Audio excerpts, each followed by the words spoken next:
வணக்கம். மார்கழி மாதம் அப்படின்னு சொன்னாலே ஆண்டாள் எழுதிய திருப்பாவை எல்லாருடைய ஞாபகத்துக்கு வரும். ஆண்டாள் எழுதிய திருப்பாவை பற்றி நம்ம இந்த மாதம் பார்க்கலாம். ஆண்டாளுடைய மறுபெயர் என்ன அப்படின்னா சூடி கொடுத்த சுடற்கொடி. அவங்க எங்கே பிறந்தாங்க அப்படின்னா ஸ்ரீவில்லிபுத்தூர் துளசிவனம் அங்கே பிறந்தாங்க.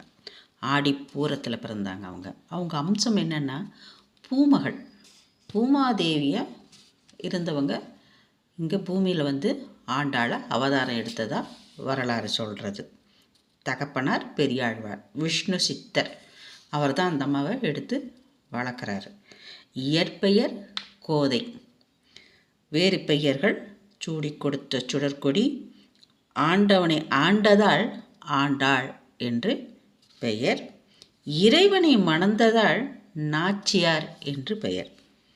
பாடல்கள் என்னென்ன பாடியிருக்காங்க அப்படின்னா திருப்பாவை 30 பாடல்கள், நாச்சியார் திருமொழி 143 பாடல்கள், 3வது திவ்ய பிரபந்தத்தில் திருப்பாவை இடம்பெறுகிறது.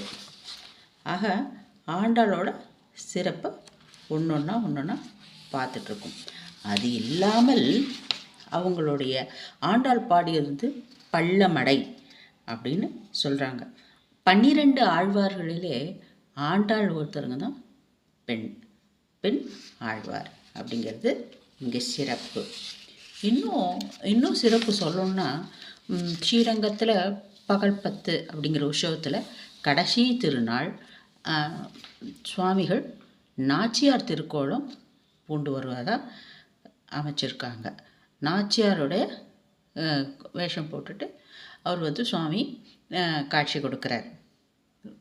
அதுதான் இங்கே ஆண்டாளோட சிறப்பு.